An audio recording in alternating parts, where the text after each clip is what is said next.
We will save this. Okay. What's up, everybody? I'm Dr. Nick. Now, I'm Ian, and this is my buddy, Mark. How's it going, guys? Today we are doing another episode of Should I Quit My Job and Be a Part-Time Bartender? So, like every other episode, I start out asking just for a one-word answer. Should I quit my job and be a part-time bartender? Mark. No. Okay. Yeah, excellent. No. It's kind of fun. Most of them have said no, but then we have the discussion. I explain kind of why. So I like that you came because most of these have been more like, I'll back up a little bit. The whole reason I'm doing this show isn't because my passion is bartending. Right. My passion is writing and doing these creative projects. So that's what I want to spend my 9 to 5 doing, is these creative projects. Okay. The bartending is some way to make money part-time, enough to pay the bills. Exactly. And I do think I would like bartending, and I've been doing it the last few weeks, just kind of real part-time. But it's something that I could see myself doing, a couple nights a week, and then the rest of the time doing this kind of shit. What you want to do. Exactly, yeah. And I'm attracted to bartending for mostly the social aspect. I don't want to do the work. I want to be kind of the cool guy on the other side of the bar. Right. Which is probably why every guy gets into bartending. But I do think that because of those two things, the part-time basis, the ability to work, my hours that I want, I don't really need this. Exactly. Those are kind of the big draws to bartending. So, a lot of these previous episodes, and we can get into this, it's been more, should I do this from that point of view? Okay. With you, I mentioned this to you the other day, and you were like, look, man, I've been in the restaurant industry for 5-6 years. You shouldn't do that. Yeah. And that's what interested me. So that's why, I'm really stoked to have this show, is to see why you were so quick to be like, dude, don't do that. Right. So yeah, what are your first thoughts? Just to dive in on it real quick, dude, just people are dicks. Okay. Like, just no matter if they're you got to deal with the drunk bitches at 12. Yep. Once 12 o'clock hits, you'll get a new rush. Yep. You got to wait for it to build and get busy. Mm-hmm. Once it gets busy, everyone wants to go away and not do work. Yeah. And then you're stuck the people making you work all with. the drinks, and you're stuck cleaning up. Did you do actual bartending? What a little bit, yeah. Okay, cool. Yeah, cool. actually here locally too. Cool. So you'll be able to talk to that. Where at? Sonora Ridge. Sonora Ridge. Nice. Yeah, dude, that was a cool down. place. Yeah. Unfortunately, they closed down. Yeah, I that agree. was like my out. Okay. Clean, quick, gone. Okay. Yes.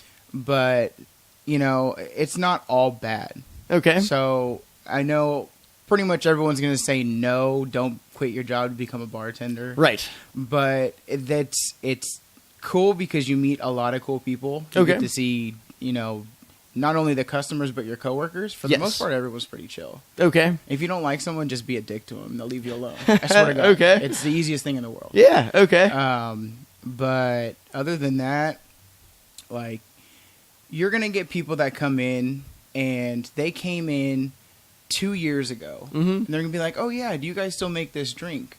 It was by so and so." I love it. Okay. And I'll be like, "I don't know. I've never heard of it, but I'm sure I can make it for you." They're like, "Oh, do they still work here?" "No, I've never heard of that person. I've been here for about 1.5 years, 2 years." Yes. "Oh, okay.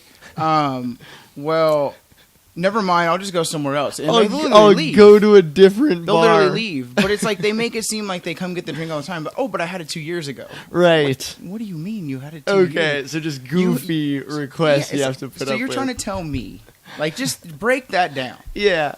You're trying to tell me that you had a drink 2 years ago that has been on your mind for 2 fucking years? Yeah. No. And that's a deal breaker. Like, what are they going to say at the next bar? Like, hey, it's the same I was thing. here, like... It's the same thing until they strike gold. Right. It's like, dude, you're Or crazy. at the next place where they like, hey, let me just get a gin and tonic because I've never been here before. Exactly. Like, what the fuck? Exactly. Okay. But I mean, like, just coming from you, I mean, I know I'm going to spit a lot of negative light. I want to hear that. Yeah. But again, like, just deep down, like, I'm actually still really good friends with my general manager. Okay. He's out in Hawaii now working management at one of the hotels in Honolulu. Okay, yeah. He's a big surfer, so perfect spot for him. Sweet. Another girl that I bartended with, she's kind of going back and forth from Michigan. I think she just moved somewhere else too. So it's like we all kind of like spread out. Yeah. But the people you really like connect with, you stay kind of in touch. Hey, how you doing? How you been? Yeah. And anytime like we actually go, anyone comes into town. So if they come here to the Bay Area, like they hit me up, hey, what are you doing? Blah, blah, blah. If we get together, we try to. If not, cool. Maybe next time. But are these all the Sonora Ridge folks, or are they places you worked with over the other places I met my girlfriend at what is it called? Sailor Jack's. Used to be Captain Blyther's. Yep.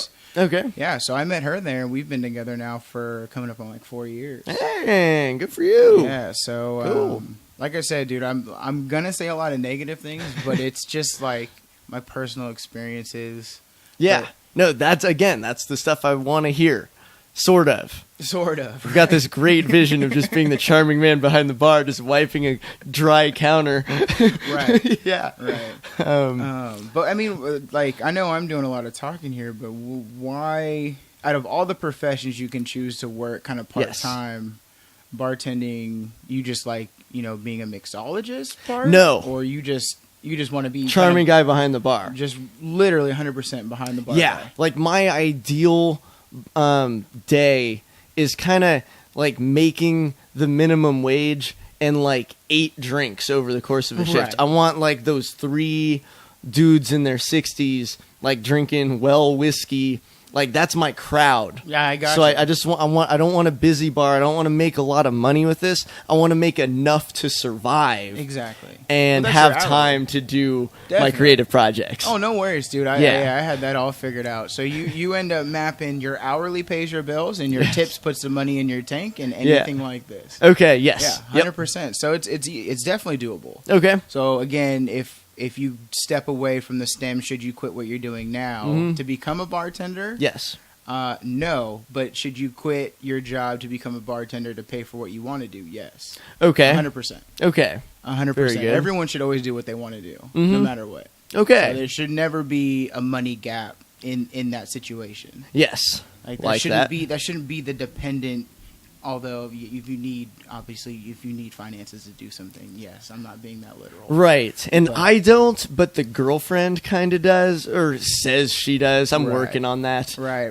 Yeah, that's always something. She's so materialistic. That's something you're personally Mark, don't call her a whore. Oh my God. I love her, man. Come on. You son of a bitch. Yeah. But yeah, no, that actually is one thing, like the last couple years I've figured out about myself is that I don't need the paychecks that Chevron does in order to do the things that make me happy. Right. And more than that, I'd rather spend my time doing something that I really like and care for and making enough to get by than doing something I don't really care for 8-9 hours a day that gives me more money. I find more freedom with the time than I do with the money. So that's why it's like, I'm selling that to the girlfriend, right. But also I've sold that to myself is kind of the time factor. The thing I've noticed with, females that, on whatever, I'll just say it. Yeah. It's like if there's no structure for them to see that you're on, yes, they literally crumble to the fucking ground. They cannot handle it. Right. Yep. Agree. They want a strong man who's got his shit figured out. They want to make sure that if they're going to dive into a serious relationship, that you are going to get a constant paycheck. Yes. It's in the back of their mind. It might not be the main reason, but it's there. Yep. Like, it's really there. Because there was a time where I quit the first restaurant where I met Joanna. Yeah. Joanna's your girlfriend. Right. Okay. So when I left that restaurant, I was probably out of work for 4 to 6 months. Okay. Searching, not searching, on and off. Yeah. And then I ended up finding the job out here where we're at now. Yes. And during that 6 month span, even though we didn't really argue about it, I could tell she was really just like fed up. Okay. She just couldn't. Yep. She couldn't stand it. And I mean, you don't really blame her. And you guys weren't living together, right? No, we have. Okay. We actually haven't lived together, which is probably why we are still going strong. Yeah. Yeah. I think that would be a different situation if, you know, a dude's living with a chick and not working. Exactly. Like that's a different dynamic. If she has to really take over. Yeah. But I mean, you think of it this way.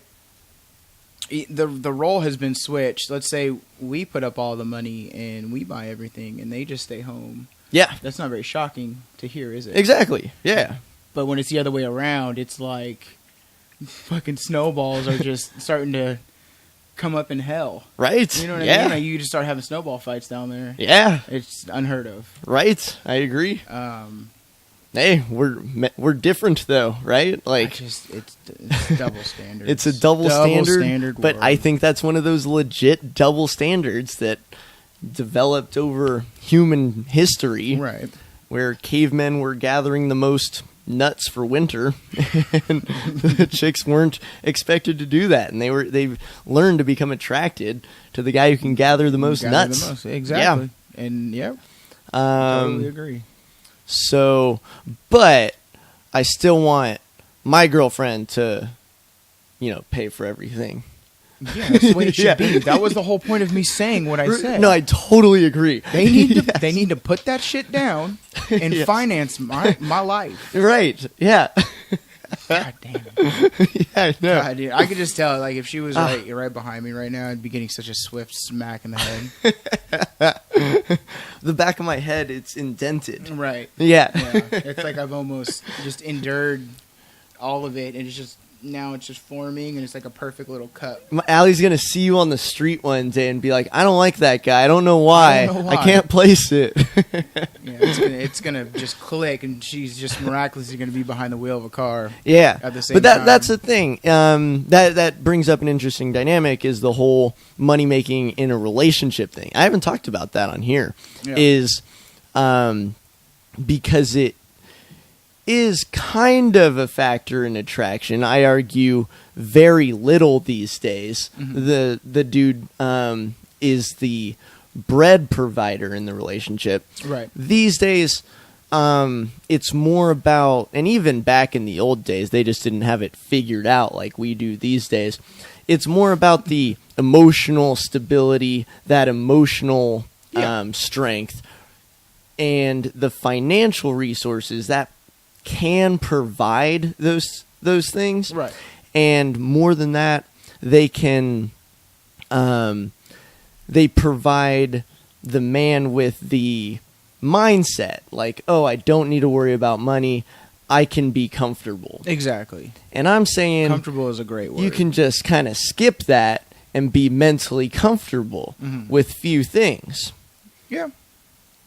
I'm giving my girlfriend all my secrets. We might have to edit all this out. Yeah, you need to slow down a little bit. Right. Dude, like, just do whatever makes you happy. If she understands, she understands. You just gotta, if you're just up forth, just say it as it is. Yeah. She'll say okay, regardless whether she likes it or not. And then if she sees any type of improvement with it, she won't ever say anything. Yep. And if she does, then go well. Yeah. That's why it's a girlfriend. And we're good about being honest exactly. to that level. Mark, would you be a bartender ever again? Yes. Yes? Yes. Okay. Yes, I would. Okay. Why aren't you trying to do that now? Just because like I said, I got my clean and clear out. Yes. At the last last restaurant. Mm-hmm.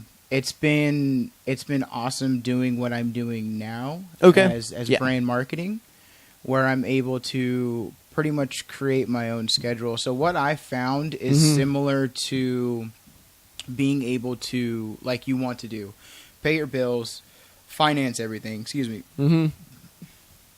And then along with that, I'm able to make probably twice the amount of money I was making. So it's like, I don't want to do this forever, and I didn't want to bartend forever. But what I found instead of bartending, I would happily do this every single time. Okay. But if you're asking me if I would like to bartend again, yes, definitely. I'd like to bartend probably at parties, probably more just like personal. Yes. You know, if everyone just brings me drinks and stuff, I'd love to mix them all up, give them what they want, bring some stuff over. Would I do it for a side job? Yes, if I didn't want to become a police officer. Okay. So I don't really see. Is that something you're working towards? Yeah. Okay. So, cool. That's what I'm doing now. It makes me more money. Yeah. So I'm putting money aside to go to the school for that. Nice. But yeah, dude, it's fun to be a bartender. It's really shitty to put up with people's like attitude. Okay. But and I have seen just, some of that in those everyday stuff, though. couple weeks. Yeah, you don't need to work in like a restaurant, or you don't need to work in a bar to deal with people's shitty attitudes. Yeah. You could walk down the fucking street and just, you know, just have someone look at you and instantly you're just like, well, dude, what did I do? Right. Yeah. You know what I mean? Yeah. So, I just do it. Yeah. Seriously, just do it. Yeah. That's what I'm gonna say. Since you've worked in different bar environments, what's kind of the ideal? What's a good bar to bartend at? And I want to answer considering a few things, like is there that bar setting that I have in my mind, whether it's the restaurant bar or the quiet or the less frequented hotel bar where I can just be not too busy, you know, and hang out with a few of the locals. Is that a realistic thing? And then is that preferred from both working and your energy invested versus the busy late night bar? Definitely for the way I am, Yes. I'd like to stay away from the busy late night bar. Okay, yeah. But I cannot stand staying away from the money. Okay, yes. Yep. So I get that like trade-off. I hate that's that. That's a tough one. Yeah. But as far as just being consistent, you can almost know exactly how much you're going to make on your hourly. Yes. And you can gauge within $50 in tip money what you're going to make a certain day. If you consistently work like day shifts, if you work lunches a lot. So like let's say at my place, a good place to bartend in my opinion is a place that has multiple beer taps. Yep. You figured if a bar is going to have a full bar. Yes. So you can make all the cocktails you want. With our bar, before they closed, we had 30 different beers on tap. Yeah, yeah. It's a little tough to know what we have, what we don't have. But sure. Once you start working back there, you start really knowing where. Probably what learn is. that before a cocktail list. 100%. Yeah. And then the thing with beer too is you have that many selections. You can actually, when you recommend something, it's not because I've had it and I enjoy it. Right. You just ask them something that they similarly have, and Yes. I already have 3 beers in mind that I'm going to have you taste no matter what. Cool. Yep. Or I already know, like, let's say he wanted a pale ale, and he says he drinks Sierra Nevada all the time. Well, I got Joe Schmo's batch right here, and it's perfect. It's local, and if someone hears a local, and they just, oh yeah, I'll take that. Yeah. Like, wow, you're really good at picking out beers, and and then you start creating relationships with people. Yeah. It's I literally like that easy. Yeah. It's I like literally that a lot. easy. So also the other good thing about working in a restaurant is my social skills went from probably like a 40 to an 80. Okay, yes. I get that. Big introvert. Just from the number of just, interactions you're having? Just being like out and about. I would probably just be, I'm a quiet person anyways, but right now I'm talking so much because I just said, like, fuck it. Dude. Yeah. If you don't like what I have to say, don't listen to me. Right. Yeah. I'm not going to talk your ear off if you don't want me to, but if you're going to ask me questions, like, I'll actually speak up now. Yeah. And Last night I was out with friends watching the football game. Right. A couple coworkers, and one of them said that, like, 80% of what I say is like total horseshit, and the 20% is like really insightful shit. Right. And he's like, yeah, just like ignore 80%. And like they were laughing with each other, and I was there just like, yeah, whatever. That's why I talk so much, is so you guys will listen to more. They're like, I don't think you're understanding. That's how they came up with the concept of selective hearing. Right. It's for people. Because I figure 100% of what I say is gold, but if you're only gonna pick up 20%, I need to say a lot. Yeah. Right. Yes. I think that's what they meant. Let's see. Dude, you should have seen my bartending interviews. They were awful. What did they have you do? And they went really well. There were a few, what are technical questions? Okay. What ingredients are in a Mai Tai? And I interviewed at a few places. Let's see, 3 different places. Mm-hmm. And every interview went the same way. They all went, you don't know dick about this. You have no relevant experience, but I like ya. Yeah. And that was like what I was promising them. It was like, yeah, I don't want to learn your beer menu really. Like I don't like beer. Okay. I drink Budweiser, and that's like it. And then I don't drink cocktails. I drink whiskey or vodka on the rocks. Okay. So I don't know my cocktails. Yeah. So I had to like learn a few just to be conversant in interviews. Definitely. But not a lot. So in my interviews, I had one where it's like, can you recommend me a beer if I like this? And it's really like, I don't know any like brands. Right. I don't know any sours. Yeah, it's hard to hold a conversation if someone asks you, "Oh, what's different about this port?" Or this not port, but this stout. I don't know why I said port for some reason. I was thinking of wine for some reason. Okay, yeah. But yeah, it's like this stout. This guy was actually asking me last night. He was like, and that's the thing. If someone asked for a port, I'd be like, "Are you sure you want that? Ports are disgusting."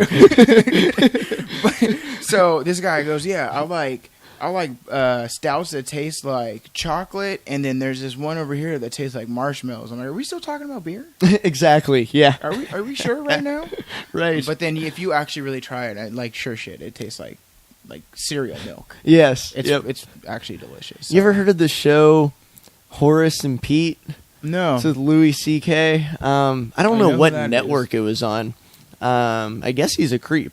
But anyways, this show, it's got this, it's Louis and his brother and like their uncle, who's Uncle Pete. Okay. They run this bar and they're the bartenders.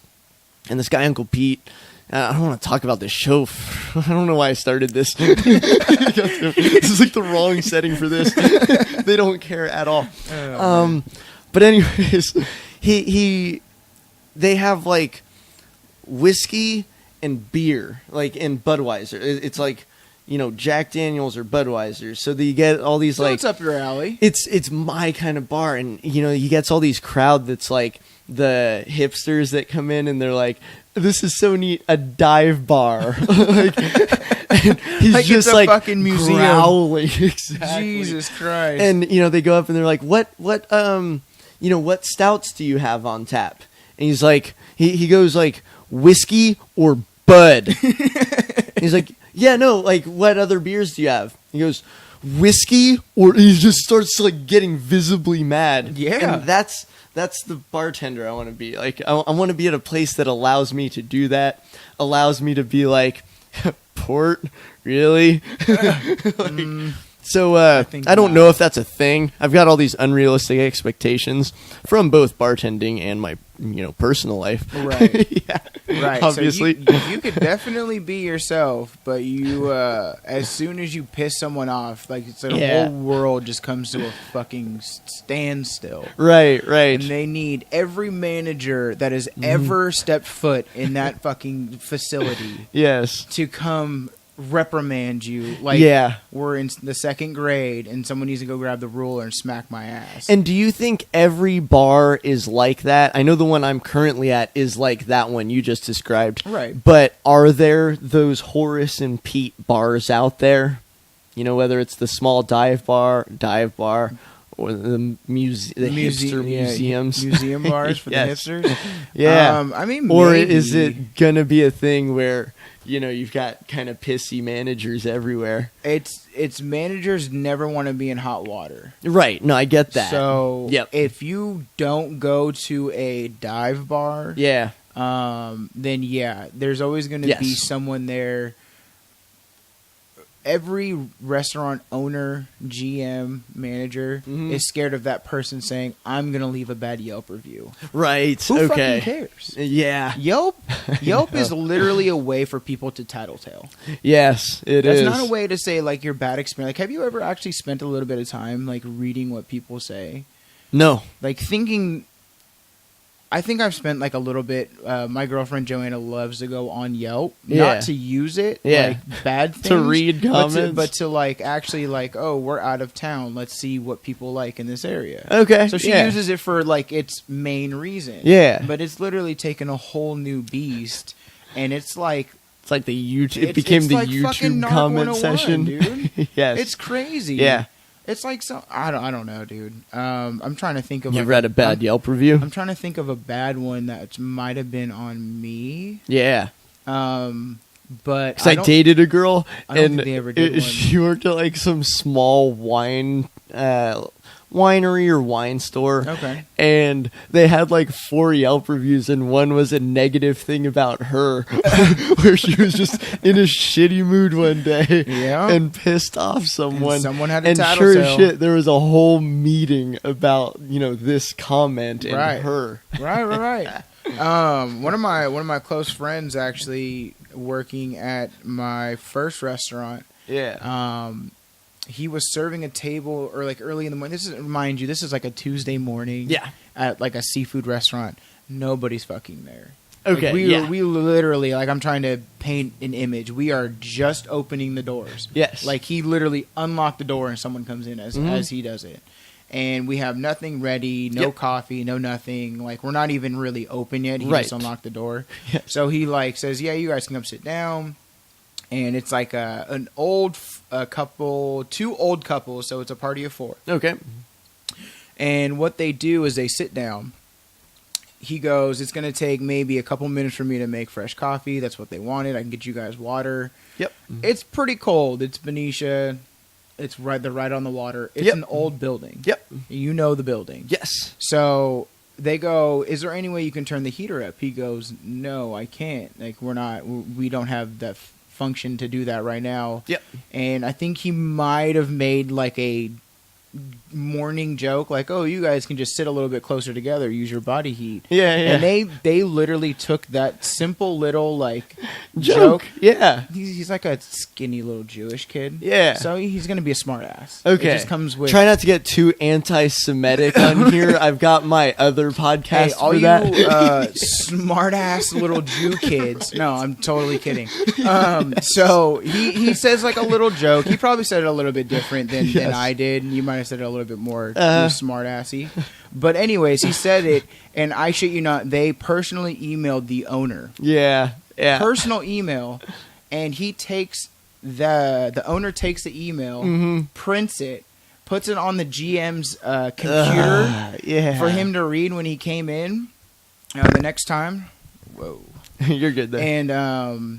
And they had to demote him from server all the way down to a food runner again, which is not a bad thing, but you want to serve or you want to bartend. And to lose your position over a comment like that, which like, I would find charming. Like, and that's like, maybe you should read your audience, but that's a pretty innocent one. It wasn't that bad. Right. So he ends up like just quitting. Definitely don't blame him. Yeah. I also have kind of like a similar story. It's one like the first, or no, excuse me, it was the second night I was serving at Sonoma Ridge. Okay. And I get this couple, they come in, they sit outside.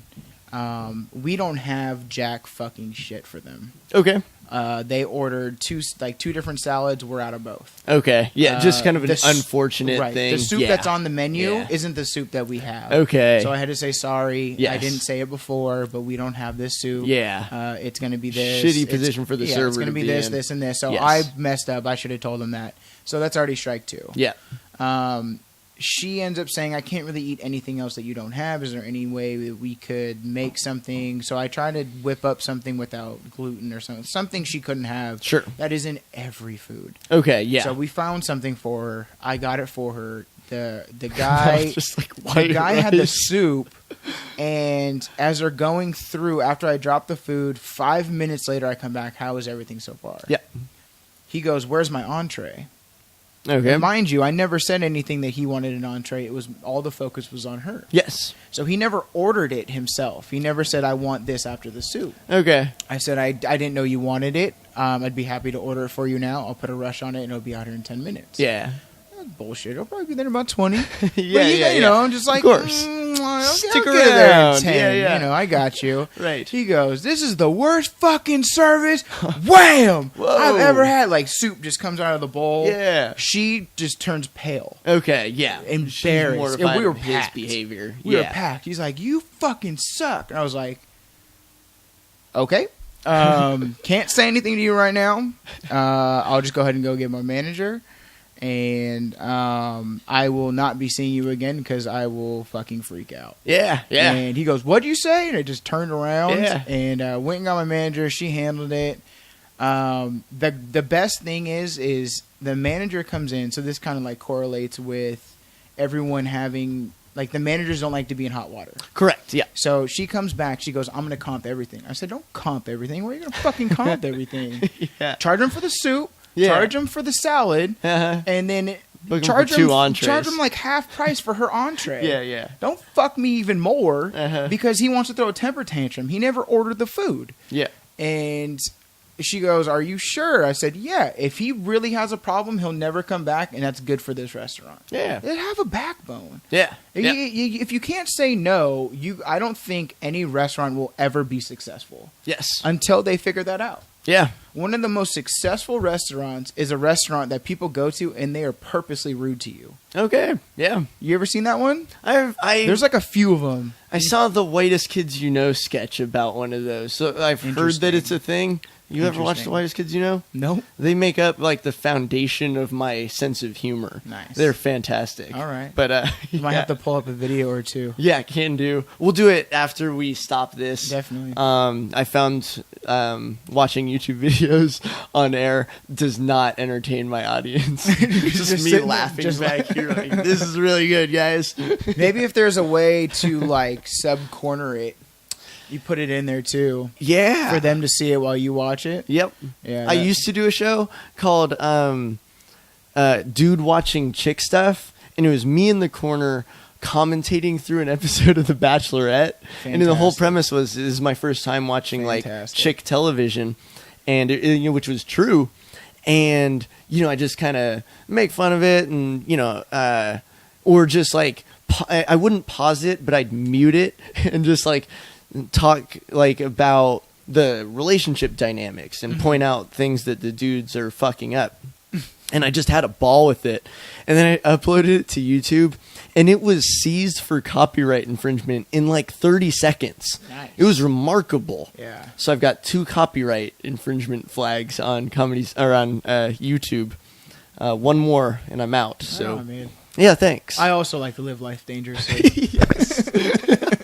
Right. All right. Fantastic. Yeah. You ever committed any crimes? Yeah. A few. I once uploaded a YouTube video.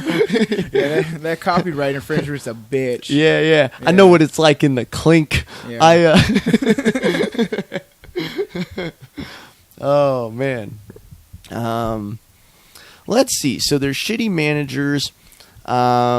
If you find a cool manager, you're set. Okay. Yeah. So, again, I don't have one right now. Lucky. Right now I've got 2, and the one is at the bar I work at. The one who hired me is really cool, but the like shift manager is like really bad. Yeah. Really the one that's bad. Always there. Of course. Yeah, because they hate their life and everyone needs to pay. Yep. Yeah, it's not my fault. Go fuck off. I know. But I mean, you get those people everywhere. Is that local?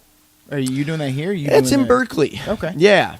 His Lordships. Nice. So it's a nice seafood restaurant out on the bay. That's yeah. perfect. Yep. Yeah, that's probably right up your alley. People would just get pretty. I do basic banquets. drinks. So yeah, it's just basic drinks because we don't have a big liqueur selection for banquets. Mm-hmm. But it's a good paying job, Right. which isn't what I want. Because I have to do a high volume of drinks. People come for a corporate party. They're like, company's paying for a wedding, and they're like, open bar. I'm getting shit faced. I'm gonna keep going back and forth, and it's like, ugh, I don't want that. I want the sad dude drinking 2 whiskeys. Just give him a double shot. Let him sit there for a while, and let him ponder That's for what I about want. 30 minutes. Yeah, And I then give him another want to one. be sad with this guy, not happy with 200 people. I guess I want to be happy with one person more than happy with 200. I don't know. I couldn't stand 200 people. Sorry, sorry, people. I can't stand. Don't apologize. Fuck them. Um, You're not a whore, baby. Materialistic will talk. Interesting. She just listened to one of these the other day for the first time. Oh, really? So, yeah. Cool. Yeah. Let's see. Any closing thoughts? Should I quit my job and be a part-time bartender? Sounds like I should not quit my job, but keep this as a side gig. And if I maybe if I stumble into a gig that's really awesome, you know, I think if maybe you that can find work. 60% of what you're looking for in a bartending shift, that should be just enough for you to quit. Okay. But if it's just a do or die, don't do it. Okay. Yep. Don't do it. Yep. Because like my job, I was a good employee, always there, worked extra hours. I liked everyone I worked with. Yeah. And the restaurant closed down. It just closed down. We weren't open on Mondays, and I would actually come in on Monday and like do general maintenance work. Okay. Clean the bar taps. Like really actually genuinely learning things. And it's just closed. Yeah. So there's no like confirmed you're gonna get paid being a bartender. Yeah, you can work multiple places, but if you find a cool spot, you're not gonna want to work anywhere else. Right, I get that. That's where I was. That brings up another point, though. Is it pretty easy once you have the skills, once you've bartended a bit? I feel like you're really personable. You know, we can both talk for days and get along with people generally. Right. Even when we hate them. We're amazing. They suck, but we don't. Yeah, that's why we're behind the ball. Exactly. So with that skill set, with those people skills, do you find it easy to get a job at other bartending places? Is that a really easy thing to come across? I think it's a little easier to interact with them. You kind of like you're more eye to eye with I mean, like management. if you move to a new city or you lose a bartending job, you know, not being fired, but if your restaurant closes down, is it easy to get another job as a bartender? Okay. How long? Yeah. How and long? it seems like Let's it. say this: you work at a restaurant for 6 months, you can bullshit any restaurant you try and go work at. Yeah, that's kind of my understanding from just the interviews I've been through. These people were like pleading, like, please, just tell me one story where you bartended, and I was just like, nope, I can't. Yeah. Yeah. So they're kind of just letting you know, just make something up. Yeah, they want nice people that have done this once before. Yeah. is my impression Pretty of much. it. Yeah. But yeah, I never had to actually do that. Okay. I never had to interview. I worked all the way up to bartender from being in the restaurant. Yeah. So it was a little bit easier for me. It was. I came from the opposite end where I'm not reliant on this job, so I can walk in with swagger and be like, yeah, I don't know how to do this stuff, but I want to work here. Exactly. I work hard. Someone will take a chance. Exactly. They always do. Dude, the current job I got, it was really fun in the interview. They were like, yeah, really the thing that takes the longest and is going to be the hardest to learn is the point of sale, the register. And I was like, okay. And they're like, so would you be willing to take on a couple shifts as a host? And so this is 20 minutes into an interview. I'd already told them I have no experience bartending, and you know, I don't know that many drinks. I told them that. I like, they asked me like, they asked me 2 recipes, and I got them. You know, it was like a old fashioned and like a blue Hawaiian or something. And I knew those 2, and then I said, hey, I got those 2, but just so you know, I don't know that many other drinks. Those are on my list that I prepared for. I saw those 10 minutes ago before I walked in that door. Exactly. Thank you for asking those. Right. So I told them that. Then they asked me, hey, are you willing to work as a server host to gain experience just with the point of sale? Right. And I said, after saying no 2 times to them, I was like, look, I'm not willing to do that. I'm here to be a bartender, and like, I'll do anything you ask to get caught up to speed, but I'm not going to work extra shifts. Yeah. And they're like, okay, that's okay. That's okay. Yeah. They know they need people. Yeah. And they don't want to push anyone away. I could see but that. They will, dude, it's bad. Like, oh yeah, we need servers, and then we're like, come in on 5 o'clock on Wednesday in peak traffic hours. Yeah, just come on down. Yeah. You come in and talk to them, sit down. All right, so I know you wanted to be a server, but you just have to come up. We obviously need a host. Yeah. And you look fantastic. Yes. I was like, honestly, if you call me down here to be a host, you should pay for my gas, and you should buy me dinner from this place. Yeah. So then I can throw it on the fucking wall. It's bad, dude. Yeah. It's restaurants always need hosts because they literally just quit all the time. Okay. Yep. All the time. They're bad. Do hosts suck, or is it just it's just like, a bad job? Okay, it's a bad job. Yeah. Okay. Yep. Because you figure the first thing is if a person comes in angry, that's the first person they see. Okay, yeah. So my girlfriend's a host at Scott Seafood. Okay, yeah. But she loves her job. Okay. And she also doesn't put up with shit. Because I love her, and I told her how not to. Yes. But anyways... tell her to smile and nod. That's like, kind of my go-to. Right. But she actually makes a good amount of money as a host. Nice. She, like, if she works a holiday shift... Yeah. Thanksgiving, she's gonna work it. Yep. She'll work like a 7-8 hour shift, and in tips alone, she'll make like $200 as a host. Yeah, that's good money. That is. At my restaurant, if I served, I'd make $200. Yeah, that's how shitty my restaurant. Yeah, it was fun to go to. Right. Yep. We didn't make shit. Yeah. Okay. But I paid the bills, and I took her out all the time, so it's good enough for me. Yeah. Yep. That's more than enough for me. I don't want to take my girlfriend out that much. Which we need to talk about. A different podcast, right? Right. Once we figure out this predicament. Yes. And we're heading more north, then we'll get there. Agree. Right okay. On. Hell yeah.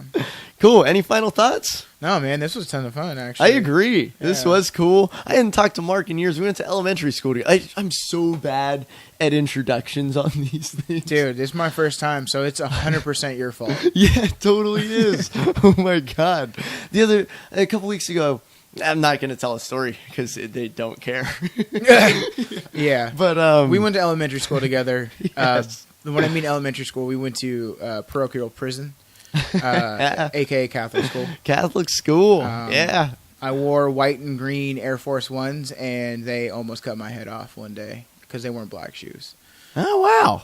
I don't know. Do you remember those shoes? I love those shoes. That was when I was like a Celtics fan back in the day. Okay. You still a Celtics fan? No. Okay. I mean, I kind of like pretty much every basketball team. Yeah. Except for the Cavs. I don't like Except the Cavs. Yeah, girlfriend's a Cavs fan. Yeah, so sorry to hear that. Yeah.